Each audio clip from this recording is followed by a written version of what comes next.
I spent 3 years trying to grow fruit trees in my backyard. 3 years of buying trees, planting them, watering them every single day, and watching them die. My soil was a disaster. Heavy clay, terrible drainage, and the kind of compaction that could snap a shovel. I tried raised beds, I tried amendments, I tried everything the gardening books told me. Nothing worked. And every spring I'd walk into that nursery, look at those beautiful fruit trees, and feel that same gut punch. I want this, but my land won't let me have it.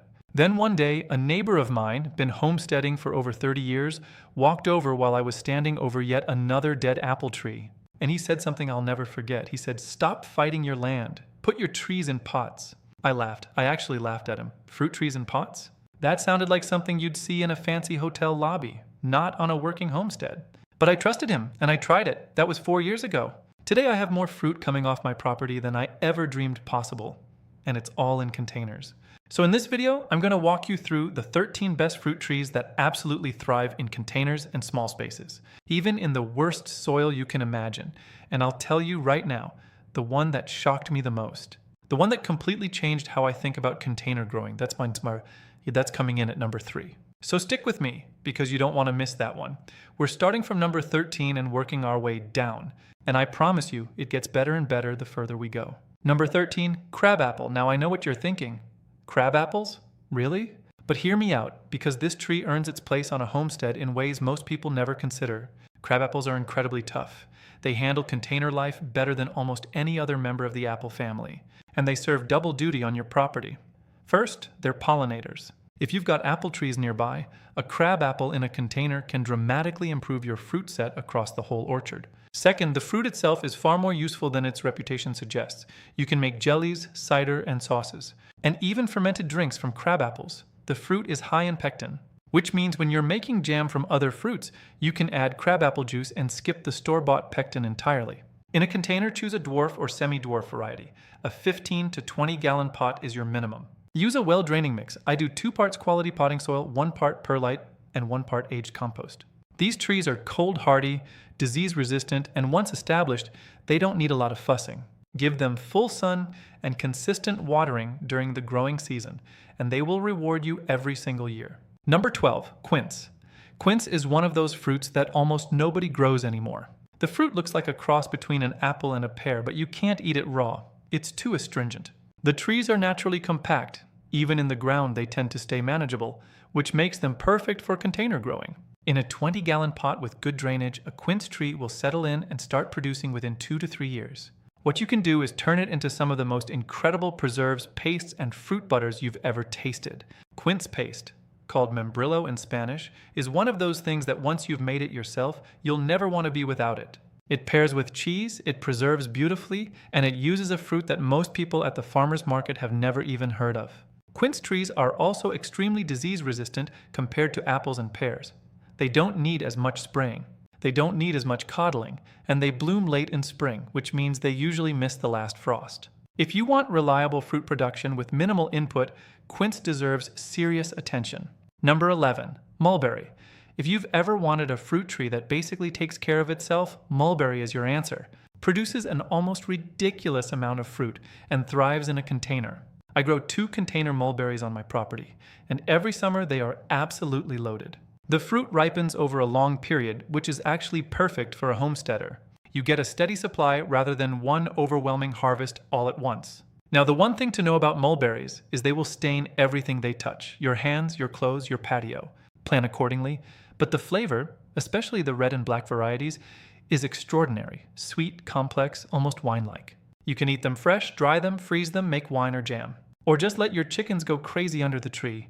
For containers, look for the Dwarf ever-bearing variety. It stays compact, it fruits heavily, and it handles pot life really well. In a 20 to 25 gallon container, this tree will thrive. It's also very drought tolerant once established, which means it's forgiving if you miss a watering here and there. Number 10, pomegranate. The pomegranate is one of the best kept secrets in container fruit growing, especially if you're in a zone that doesn't traditionally support them. In a container, you have total control over the environment. You can bring it inside during a hard freeze and then bring it back out when conditions improve. That flexibility turns any gardener into a success. The wonderful variety is the most common, but for container growing, I actually prefer Nana. It's a dwarf variety. It stays under 3 feet tall, produces real fruit, and is genuinely happy in a 10 to 15-gallon pot. If you want larger fruit production, go with a full-sized variety in a 25-gallon container, but you'll need to manage the size with pruning. Pomegranates want heat and full sun. They are drought tolerant. In fact, they prefer to dry out slightly between waterings. If you overwater a pomegranate, you'll lose it. Let the top inch or two of soil dry out, then water deeply. The fruit is ready in fall, and on a homestead, pomegranate arils are one of the most nutrient-dense foods you can grow yourself. Number 9. Persimmon. This is one I wish someone had told me about years earlier. Persimmons are incredibly productive, virtually pest-free, and produce fruit so sweet and rich that people who try it for the first time can't believe it came from a tree in someone's backyard. There are 2 main types, astringent and non-astringent. For container growing and for people new to persimmons, I always recommend the non-astringent types, specifically the Fuyu variety. Fuyu persimmons can be eaten while still firm like an apple. They don't need to get soft before they're edible, which makes them far easier to harvest and use. The flavor is like a cross between a pear and a pumpkin, with a sweetness that deepens as the season progresses. In a container, persimmons need a large pot, 25 gallons minimum. They have a taproot that likes to go deep, so a taller container is better than a wider, shallower one if you have the option. They're slow to establish, and you won't get serious fruit production for the first couple of years. But once they settle in, they are extraordinarily reliable. I've had my container persimmon through 2 bad droughts, a late frost, and a summer of neglect, and it still came through with a beautiful crop. These trees are survivors. They truly are. Number 8, olive. I know. Olives feel exotic. But I'm telling you, if you live in Zone 8 or higher, or if you're willing to move containers indoors during winter, an olive tree in a pot is one of the most beautiful and productive things you can have on your homestead. Olive trees are made for container living. In their native Mediterranean environment, they grow in rocky, poor soil with almost no water. Sound familiar? That's exactly the kind of neglect that kills most of our other fruit trees, and that an olive absolutely loves. In a container with fast-draining soil and full sun, an olive tree will live for decades. For production, you want either a self-fertile variety like Arbequina, or you want 2 trees for cross-pollination. Arbequina is the one I grow. It's compact, heavy-bearing, and produces small olives that are excellent for both curing and pressing for oil. You won't be running an oil operation off a container tree, but you can absolutely produce enough for personal use and gifting. Start in a 15-gallon pot and repot every 3 to 4 years as the tree grows. Number 7, dwarf banana. Here's where things start to get really interesting. Bananas in containers aren't just possible, they're spectacular. And for homesteaders who want something that feels genuinely abundant and tropical, a container banana plant delivers in a way that few other plants can match. Now let me be clear about expectations. You're not going to get a full commercial bunch off a container banana. But dwarf varieties like Dwarf Cavendish or Grand Nain will produce real edible bananas in a large container. We're talking 25 to 30 gallons, given enough heat and sunlight. The fruit is sweeter and more complex than anything you'll find at the grocery store. And the plant itself is a conversation starter every single time someone visits your property. Bananas are heavy feeders. They want consistent moisture, high nitrogen fertilizer, and as much sun as you can give them. In colder climates, you can grow them outdoors from late spring through early fall, then move them inside. They'll go semi-dormant, you cut them back, and you bring them back out next season. The rhizome survives and the plant comes back stronger every year. Number 6, pawpaw. If you want to grow something that makes your neighbors stop and stare, and then beg you for fruit every fall, grow pawpaws. The pawpaw is native to North America, completely cold hardy, and produces fruit that tastes like a cross between a mango, a banana, and a custard. People taste it for the first time and immediately want to know why they've never heard of it. Here's why. Pawpaws don't ship well, they're soft, they ripen fast, and they don't survive the commercial supply chain, which means if you want pawpaws, you have to grow them yourself. And in a container, you absolutely can. The key with container pawpaws is that you need 2 different varieties for cross-pollination. One tree won't produce fruit. You need at least 2. And they need to be different genetic varieties, not just 2 trees from the same parent. Plant them in 20 to 25 gallon containers. Keep them in partial shade when they're young. Then move them into more sun as they mature. They're slow growers, but patient homesteaders are rewarded with one of the most extraordinary fruits you will ever put in your mouth. Now we're past the halfway point, and I want to stop here for a second, because the next 5 trees on this list are the ones I get the most questions about. These are the container fruit trees that produce the most reliably, that I've seen work in the smallest spaces and the worst soils. and that represent the real core of a productive container orchard. If you're just getting started and you only have room for a few containers, pay close attention from here to the end. Because what's coming will tell you exactly where to put your money and your effort. Number 5, citrus. Citrus in containers is one of the most rewarding things a homesteader can do.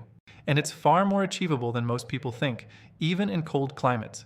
The key is choosing the right variety and understanding that the container gives you something you can't get in the ground: complete climate control. Lemons, limes, mandarins, and kumquats are the best performers in containers. Meyer lemon is the gold standard for most homesteaders. It produces prolifically. The fruit is sweeter and less acidic than grocery store lemons, and the tree itself is compact and beautiful. In a 15 to 20 gallon container with citrus-specific potting mix, which is fast draining and slightly acidic, a Meyer lemon tree will produce fruit almost year-round in many climates. The critical thing with citrus in containers is fertilization. These trees are heavy feeders, and unlike trees in the ground, they can't go searching for nutrients in the soil. You need to fertilize consistently. I use a slow-release granular fertilizer in spring and summer, and supplement with a liquid feed every 2 to 3 weeks during the growing season. Get that right, give it full sun, and water when the top inch of soil is dry. That's really all there is to it. Starting our countdown at number 4, the fig. Figs might be the single most productive fruit trees I've ever grown in a container. I have a brown turkey fig in a 25-gallon pot that has been on my back patio for 6 years, and it produces more fruit than my family can eat. I give away pounds and pounds of figs every summer, and the tree just keeps going. Here's what makes figs so perfect for container growing. Their roots naturally want to be slightly restricted. In the ground, a fig tree will spend a lot of its energy sending roots out in every direction. In a container, that energy goes straight into fruit production. It's like the pot tells the tree to focus, and the tree listens. Figs are also incredibly drought tolerant. Once established, they can handle missed waterings better than almost any other fruit tree. They need full sun, they need good drainage, and they need a pot big enough to give the roots some room. 20 to 25 gallons is ideal. Prune them in late winter to keep the shape manageable, and give them a top dressing of compost each spring. In return, they will give you more fruit than you know what to do with. Now, number 3, I told you at the beginning that this one changed everything for me, and I meant it. This is the tree that took my container growing from a hobby to a genuine part of how I feed my family. Number 3, dwarf apple. I know. You might be thinking, apples? That's the big reveal? But let me tell you why, because the story of dwarf apples in containers is completely different from what most people imagine when they think of apple trees. Modern dwarf apple rootstocks, especially the Geneva series and the M27 rootstock, were specifically developed to keep trees small and highly productive. A tree on M27 rootstock will max out at about 4 to 5 feet tall. In a 15 to 20 gallon container, it will produce a full, real crop of apples. Not a handful, a real crop. I picked over 40 apples off a single container tree last fall, and the variety options are extraordinary. You can grow almost any apple variety you love in container form by choosing the right rootstock. Here's what I love most about container apples. You can move them. If a late frost is coming, you wheel them into the garage. If one spot isn't getting enough sun, you move the pot. You have a level of control over the tree's environment that you simply cannot have when it's in the ground. And for homesteaders dealing with problem soils, clay, compaction, poor drainage, that control is everything. Plant 2 different varieties for cross-pollination. Keep them in full sun. Water deeply, but let the soil dry slightly between waterings. And fertilize with a balanced organic fertilizer in early spring and midsummer. Prune to an open center or modified central leader shape to keep light getting into the canopy. That's the system. It works, and it will keep working for you year after year. Number 2, dwarf cherry. Sweet cherries are one of the most prized fruits a homesteader can grow, and they're also one of the most challenging. They want well-drained soil. They're vulnerable to late frosts, and the birds will absolutely destroy your crop if you're not careful. In the ground, managing all of that is genuinely hard. In a container, it becomes manageable. The Compact Stella and Lapins varieties are self-fertile, which means you only need 1 tree for fruit production, a significant advantage when you're working with limited container space. In a 20 to 25 gallon pot with excellent drainage, these trees will produce real sweet cherries within 2 to 3 years of planting. The key advantages of container growing are exactly what challenging cherry culture demands. You can move the tree under cover during late frost events. You can net it easily to protect from birds, and you have total control over soil drainage. Cherries want a lot of potassium as they're forming fruit. I supplement with a potassium-rich liquid fertilizer starting when the buds swell through fruit set.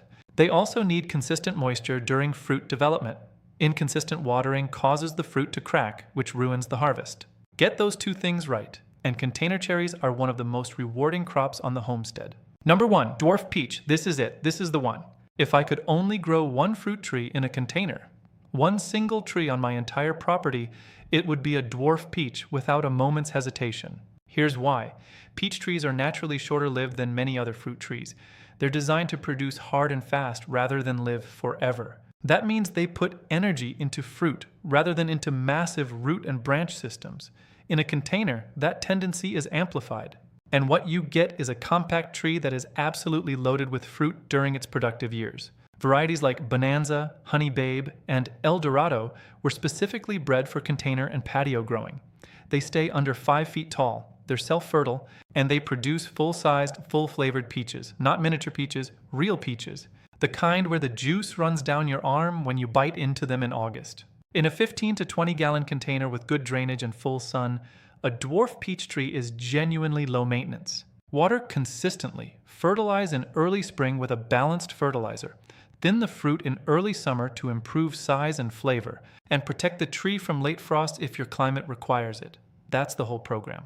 I've grown dwarf peaches in containers for 4 years now, and every single season has been better than the last.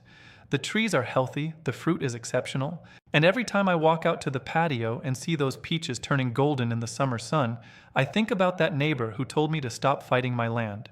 He was right. And if you take anything away from this video, let it be this. Bad soil, limited space, a tiny backyard, none of that has to stop you from growing real fruit. The container is the solution. Choose the right tree, give it the right pot, and the right care, and your land will feed you. If this video helped you, hit that like button and leave a comment telling me which tree you're going to try first. I read every single one. And subscribe if you want more honest, practical homesteading content from someone who's made all the mistakes so you don't have to.